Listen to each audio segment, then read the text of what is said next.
तो guys finally हमने अपना गिम्बल को माउंट कर दिया है, तो गिम्बल वाला वीडियो देख लेना जाके, ठीक है। अब चलते हैं फटाफट पुलिस वेरिफिकेशन वाले बात पे बात करते हैं गाइस, ठीक है। बहुत सारे लोग पूछ रहे थे कि हमारा पुलिस वेरिफिकेशन कब कब होता है और कब नहीं होता है, ठीक है। तो गाइस देखो, जब आप ज्वाइनिंग कर लेते हो, ज्वाइनिंग करने के बाद सबका स्टार्ट हो जाता है पुलिस वेरिफिकेशन।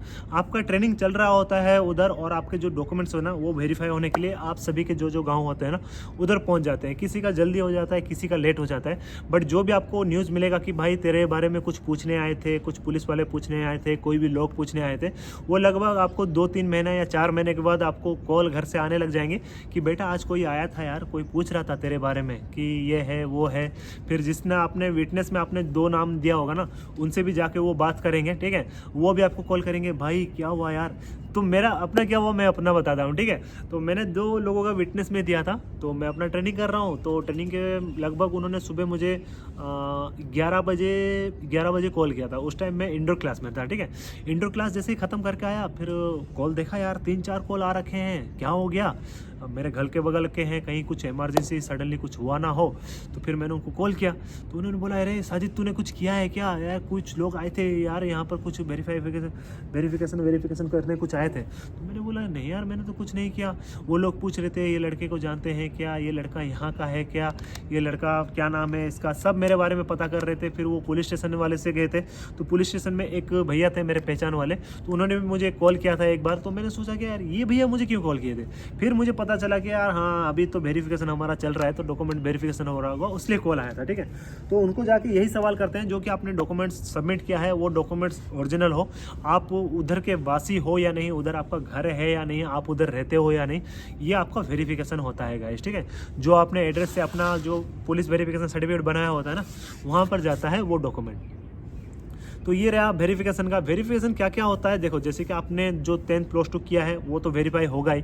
वो वेरीफाई करने के लिए वो डायरेक्ट अपने सेंट्रल गवर्नमेंट स्टेट गवर्नमेंट जो होता है, स्टेट गवर्नमेंट का जो एजुकेशन बोर्ड होता है ना, उधर वहाँ पर आपका एक जो रजिस्ट्रेशन नंबर या रोल नंबर जो रहता है ना, ऊपर एक रहता है आपके सर्टिफिकेट में, चाहे वो 10th हो, प्लस 2 हो या डिग्री हो, जो भी हो। बट जो उनको इंपॉर्टेंट होता है ना वही सर्टिफिकेट का वो निकलवाते हैं। जैसे कि आपका प्लस 2 10th का इंपॉर्टेंट है, तो 10th का जो रजिस्ट्रेशन नंबर होता है वो रजिस्ट्रेशन नंबर वहाँ पर भेजा जाता है कि ये जो रजिस्ट्रेशन नंबर है ये रियल है या फेक है, ये अगर है रियल तो ये किसके नाम से है, ठीक है। तो वो तो गवर्नमेंट वाला है यार, फटाफट पता भी चल जाता है कि हाँ ये इस बंदे का नाम है, ब्ला ब्ला ब्ला, ये नाम का बंदा है, ये इधर से अपना स्कूल किया था और ये बंदा है, ठीक है। तो वहाँ पर आपका वेरीफाई हो जाता है कि आपका रजिस्ट्रेशन नंबर और आपका नाम और आपका स्कूल का एड्रेस जो होता है वो वेरीफाई हो जाता है कि आप उस स्कूल में पढ़ रहे थे, आप उस स्कूल से आपने 10th पास किया है, तो वो हो गया वेरीफाई, ठीक है। उसके बाद मेन इंपॉर्टेंट आ जाता है जैसे कि आपका कैस्ट सर्टिफिकेट, रेसिडेंट सर्टिफिकेट, फिर domicile certificate, caste certificate, resident certificate, domicile certificate, ये कैसे वेरीफाई होता है। जैसे कि आपके गांव में जो तहसीलदार रहते हैं ना, जो तहसीलदार आपको एक सिग्नेचर करके दिए होंगे कि हाँ ये लड़का जेन्युइन है, वेरीफाइड है, कैरेक्टर जो आपको दिया होगा। फिर जो पुलिस स्टेशन में भी एक जो आपको दिया होगा, लिख के सिग्नेचर करके दिया होगा, तो वो डायरेक्ट चला जाता है पुलिस स्टेशन में, ठीक है। कि आपने ये डॉक्यूमेंट देख के बताओ कि आपने इसको वेरीफाई किया था, ठीक है। तो जिसने वेरीफाई किया होगा उसको पता होगा, ठीक है, कि हाँ यार एक बंदा आया था, ये डॉक्यूमेंट्स ऐसे ही डॉक्यूमेंट्स लेके आया था, हाँ ये नाम का बंदा था, इसने मेरे पास वेरीफाई किया था। तो वो आपका बोल देंगे कि हाँ ये बंदा आया था, ये मेरे पास वेरीफाई किया था। फिर वहाँ पर और एक बात आ जाती है कि इसके ऊपर कुछ चार्जेस वार्जेस या फिर कुछ केस वैस या फिर कुछ भी मैटर था क्या। तो वो बोलते हैं कि नहीं इसका कुछ भी मैटर वैटर नहीं है, इसका तो हमने क्लियर आपका इसका कैरेक्टर सर्टिफिकेट बना के दिया था, इसके बारे में अगर इसके अगेंस्ट में कोई भी केस है, कोई भी कुछ भी नहीं है, तो ये बनना जेन्युइन है, ठीक है। तो वहाँ पर आपका वेरीफाई हो जाता है कि जो डोमिसाइल सर्टिफिकेट है, कैस्ट सर्टिफिकेट है, रेसिडेंट सर्टिफिकेट है, वो आपका ओरिजिनल हो जाता है, क्योंकि उसी गांव में आपके जाएंगे, उसी गांव में पूछेंगे, ठीक है। बट उन लोगों का दिक्कत हो सकता है जहाँ पर उन्होंने कैरेक्टर सर्टिफिकेट कहीं और बनाया है और अपना रेसिडेंट सर्टिफिकेट कहीं और का है, और उन्होंने 10th और कहीं से करके रखा है, ठीक है। तो उनको थोड़ा सा दिक्कत हो सकता है। बट अगर वो भी असली है, सही है, अपने स्टेट का है, जैसे कि मैं उड़ीसा का हूँ, मैं भले ही उड़ीसा के दूसरे डिस्ट्रिक्ट में जाके पढ़ा हूँ, ठीक है, पढ़ाई मैंने दूसरे डिस्ट्रिक्ट में की है, बट मेरा रहना सहना मेरा जो गाँव है उसी गाँव में है, ठीक है।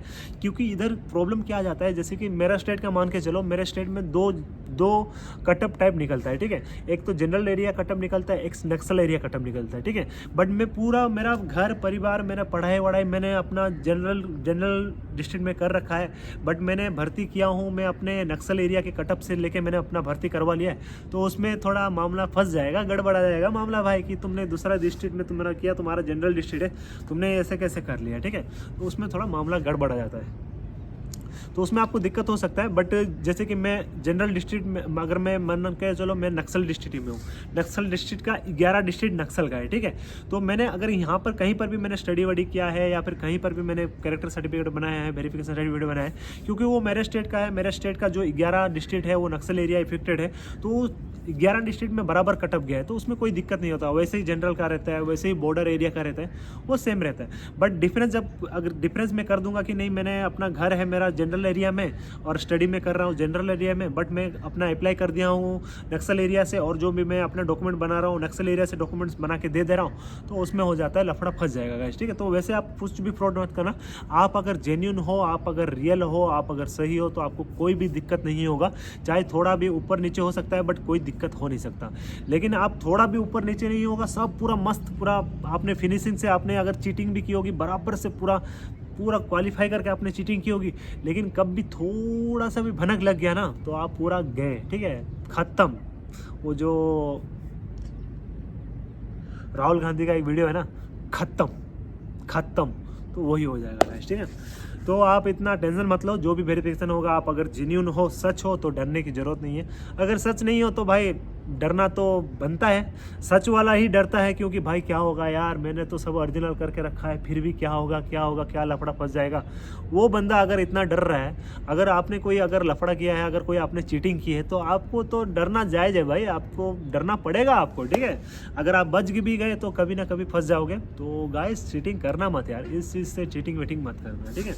तो ये रहा डॉक्यूमेंट वेरिफिकेशन का। ये आपका जो भी कैस्ट वेस्ट डॉक्यूमेंट वेरिफिकेशन होता है, ये पूरा आपका वेरिफिकेशन होगा कि बंदा जेन्युइन है या नहीं। तो ये जेन्युइन सब क्लियर होने के बाद आपका होगा। अगर आपने इस बीच में अगर आपने फ्रॉड किया है तो आपके साथ हो क्या सकता है वो भी बता देता हूँ, ठीक है। लगभग मैंने 3 महीने ट्रेनिंग किया था। 3 महीने के बाद 7 लोगों का डोमिसाइल फेक सर्टिफिकेट था कि रहते एक जगह से थे, बट उन्होंने डोमिसाइल सर्टिफिकेट एक जगह का बना के लेके गए थे, क्योंकि उस जगह का कटअप कम था और वो जहाँ पर रहते थे वहाँ पर कटअप का ज़्यादा था। तो उस चक्कर में उन्होंने अपना फेक डोमिसाइल सर्टिफिकेट बनाया था और ज्वाइनिंग किया था। लगभग 3 महीना ट्रेनिंग किया था और इंडोर क्लास से हम वापस आए थे। उनको तुरंत लेटर पकड़ा के बोला कि भाई आप दोपहर के खाने के बाद जाओ, आप इधर रह नहीं सकते, आपने फ्रॉड डॉक्यूमेंट्स बनाए, ठीक है। उनके पास फिर आ जाता है 2 रास्ते। अगर वो सही है तो वो कोर्ट वोट केस कर सकते हैं, या फिर अपने आप को प्रूव कर सकते हैं कि मैं सही हूँ, मैं गलत नहीं हूँ, मैं ओरिजिनल हूँ, मैं यही हूँ, मेरा सब सर्टिफिकेट ओरिजिनल है, ये कर सकते हैं। या फिर अगर फेक है, मुंह बंद करो और चुपचाप चलते बनो। क्योंकि अगर आप फेक हो फिर भी आप अगर जुबान लड़ाते हो तो आपके एगेंस्ट कुछ भी हो सकता है, पुलिस FIR केस वेस हो सकता है आपके ऊपर। फिर अगर पुलिस का केस हुआ तो वो पूरा छानबीन के आपकी पूरी कुंडली निकाल के पता कर लेंगे कि आप असली हो या नहीं, ठीक है। अगर आप फेक हो गए तो चुपचाप निकल जाओगे, अगर ओरिजिनल लोगे तो भाई कौन, किसी का भी बाप आ जाए सामने तो डरना थोड़ी ना है। कोई पुलिस वाला आ जाए, IPS आ जाए, भाई मैं सही हूँ, मैं रियल हूँ, मैं जहाँ पर मैंने स्टडी किया है मैंने वहाँ का डॉक्यूमेंट दिया है, जहाँ पर मैं रहता हूँ उधर का मैंने डोमिसाइल सर्टिफिकेट दिया है, मुझे डरना किस बात का है। मेरे गाँव वाले लोग हैं, मेरे गली वाले लोग हैं, वो बोलेंगे कि भाई हाँ ये बंदा तो इधर ही पढ़ता है, ये इधर ही लिखा हुआ है, इधर से इसने अपना सर्टिफिकेट बनाया, इधर से इसने अपना ज्वाइन किया है, तो उसको डरने की कोई बात नहीं। बट जिसने फेक बनाया है भाई वो तो फंसेगा ही, क्योंकि वो डोमिसाइल फेक सर्टिफिकेट बनाया होगा, उसने फेक आइडेंटिटी दिया होगा। फिर उधर के जाके पूछेंगे कि आप ये लड़के को जानते हो, वो बोल देंगे भाई हमने तो इसको कभी ज़िंदगी में देखा ही नहीं है इधर। बट वो बोलेंगे कि ये तो इधर का डॉक्यूमेंट बना के ज्वाइनिंग किया है, तो वो बोल देंगे, हाथ खड़ा कर देंगे कि हम नहीं जानते, ये फेक हो सकता है। तो उस टाइम आप लफड़े में फंस सकते हो गाइस, ठीक है। गला सूख जाता है यार, तो इतने तो आपको सपोर्ट करना बनता है यार, सपोर्ट करो, ठीक है। तो कोई भी फेक मत करो, जो भी है ओरिजिनल करो। अगर इनकेस आप सर्विस भी करते हो तो उसमें भी कुछ फ्रॉड मत करना। फ्रॉड करने से क्या है ना गाइस, एक इंसल्टिंग है, आपको ना सबके सामने से आपको निकाल के भेजेंगे कि भाई तूने फ्रॉड किया है। तो आप सोचो कि आप दुनिया को फेस करो ना करो, लेकिन आप जहाँ पर पोस्टेड होगे, जहाँ आपका डिपार्टमेंट होगा, या फिर आप मान के चलो अभी ट्रेनिंग सेंटर में आपको अपने फ्रॉड किया, तो 1100 लड़कों को पता चलेगा ना यार कि हाँ यार ये इन्होंने फेक डॉक्यूमेंट्स बनाए। मुझे पता होगा कि आपने फेक डॉक्यूमेंट्स बनाए, लेकिन मैं फिर भी आपको सहानुभूति देने आऊँगा कि भाई ठीक है यार, तू अगर रियल है तो जाके लड़ना, अपने लिए सच्चाई की लड़ाई लड़ना। क्योंकि मुझे पता होगा कि यार ये तो बंदा फेक करके आया है, ठीक है। क्योंकि कुछ लोगों के हरकत से ही पता चल जाता है कि वो ओरिजिनल से भर्ती हुए हैं या फेक से भर्ती हुए हैं, ठीक है। बट उसको हम बोल नहीं सकते क्योंकि हर किसी का एक भावना होता है, हर किसी का दिल होता है यार। हम अगर किसी को वो गलत है हम उसको डायरेक्टली बोल दें कि भाई तू गलत है, तो वो ना उसका मन थोड़ा वो हो जाता है कि डिप्रेशन टाइप में हो जाता है। भले ही उसने मजबूरी में की हो या जानबूझ के की हो वो गलती, बट उसको हम अगर डायरेक्ट बोलते हैं तो उसको बहुत बुरा फील होता है। तो आप इनकेस आपका ट्रेनिंग में ऐसे कुछ होता है तो आप उन आपके दोस्त जो भी अगर होते हैं, अगर कोई भी ऐसे निकलता है तो आप उनको ऐसे मत बोलना कभी भी, क्योंकि वो कुछ मजबूरी से ही किए होंगे ना। किसी को शौक थोड़ी ना होता है चीटिंग करने का यार, कोई मजबूरी होता है करते हैं, बट मजबूरी में भी चीटिंग करना नहीं चाहिए, ठीक है। चीटिंग अपने फैमिली में करो तो थोड़ा वो अलग बात है, बट यहाँ पर ऐसे डिपार्टमेंट के साथ करोगे तो थोड़ा लफड़े में फंसोगे, ठीक है। तो इन चीज़ों से सब दूर रहना। अगर आपने कुछ भी किया है तो भाई साहब थोड़ा सतर्क रहना। आप नौकरी से खोने से डरना मत। अगर आपने कुछ किया नहीं है तो नौकरी जाएगा नहीं आपका हाथ से, ठीक है। जब तक आप छोड़ोगे नहीं तब तक आपका नौकरी जाएगा नहीं, ठीक है। तो बस यही था वेरिफिकेशन का लेके। अब बहुत सारे लोग कमेंट करेंगे, अब देखते हैं क्या क्या कमेंट आते हैं, उसके हिसाब से हम उनका रिप्लाई भी कर देंगे। तो thanks for watching this video, keep supporting, keep loving guys. आप इतना प्यार करते हो, सपोर्ट करते हो, तब जाके मेरा आई थिंक यूट्यूब में $100 बनाया। लेकिन मैंने जब देखा कि $100 में से यूट्यूब में से $100 होने के बाद यूट्यूब में से कितना पैसा आता है, तो भाई साहब उसमें तो लगातार टैक्स है यार, 38% ये टैक्स, फिर वो टैक्स, फिर अगर मेरा व्यूज़ अगर कोई दूसरे कंट्री से आया है तो उधर का टैक्स, फिर मेरा इंडिया में आया है तो इंडिया का टैक्स, फिर वो जो $100 आएगा, $100 का जो इंडिया में कन्वर्ट होगा उसका टैक्स। अब तो लग रहा है भाई साहब मुझे वो $100 से लगभग 500 या 1000 रुपये ही मिलेंगे, ठीक है। बट मैंने कुछ और सोच के रखा था, अगर उसमें मुझे लगभग वो $100 के $100 अगर मिल जाते तो मैं कुछ सोचा था कि आपके लिए कुछ दूंगा, ऐसे कि जो स्टडी करना चाहते हैं उनके लिए कुछ मॉक टेस्ट मेरे तरफ से 10 लोगों को या 5 लोगों को, जितना मेरे से हो सकता था मैं उतना कर देता 5-10 लोगों के लिए। बट देखते हैं यार क्या आता है क्या नहीं, पता नहीं, अगले महीने तक पता चलेगा कि कितना रुपया आ रहा है क्या नहीं। तो आप ऐसे ही सपोर्ट करो यार, सबको सपोर्ट करते हो तो थोड़ा अपने इस भाई को भी सपोर्ट कर दो। अगर आपका मेरे अंदर अगर कोई बुराई लग रही है, कोई गलत चीज़ लग रहा है तो आप मुझे ज़रूर कमेंट करके बता सकते हो कि भाई ये चीज़ आप गलत हो और इसमें आप गलत हो, ये हो वो हो, जो भी आप बता सकते हो। अगर होगा तो मैं उसको सुधारूंगा, अगर नहीं होता मुझे लगेगा क्या नहीं मैं पूरा गलत हूँ तो यूट्यूब को टाटा बाय कर दूंगा, समाप्त कर दूंगा। मुझे इतना कोई शौक नहीं है कि ज़िंदगी भर काटना। मैं यूट्यूब इसलिए बनाता हूँ कि आपको थोड़ा नॉलेज मिले और मेरे मेमोरीज बने, ठीक है। लाइफ भर अगर मैं मोबाइल में एक वीडियो रखूँगा क्या पता वो हैंग होकर ख़राब भी हो जाए, बट मैं ऐसे वीडियोज़ बनाता रहूँगा ना तो मुझे जब मैं 40-50 साल का हो जाऊंगा तब मैं ये देखूंगा, तब सोचूंगा हाँ यार मैं कुछ अच्छा थोड़ा काम करने की कोशिश करता था और वीडियो बना के लोगों की थोड़ी हेल्प करने की कोशिश करता था। ये देख के थोड़ा मुझे अच्छा फील होगा। तो आप जो भी लोग हैं तो अपने मेमोरीज बनाओ, क्योंकि लाइफ में कुछ टाइम बाद आपको ये मेमोरीज देखने से ना, अगर आप बहुत दर्द में हो, आप अगर अभी बहुत तकलीफ में हो, बहुत दर्द में हो, लेकिन आप अगर आपके पास, आप सोच के देखो, आपके पास अगर आपके कॉलेज की, स्कूल की मेमोरीज आपके पास होती, छोटे बचपन के टाइम के आपके पास फोटोज़ होते, आप उसको निकालते ऐसे जूम कर करके देखते कि भाई हाँ यार ये भी क्या दिन थे मेरे, ये काश दिन वापस आ जाते। तो उसमें हमारा गम, जो हमारा दर्द होता है ना, वो थोड़ा डिवाइड होकर उसके अंदर चला जाता है, ठीक है।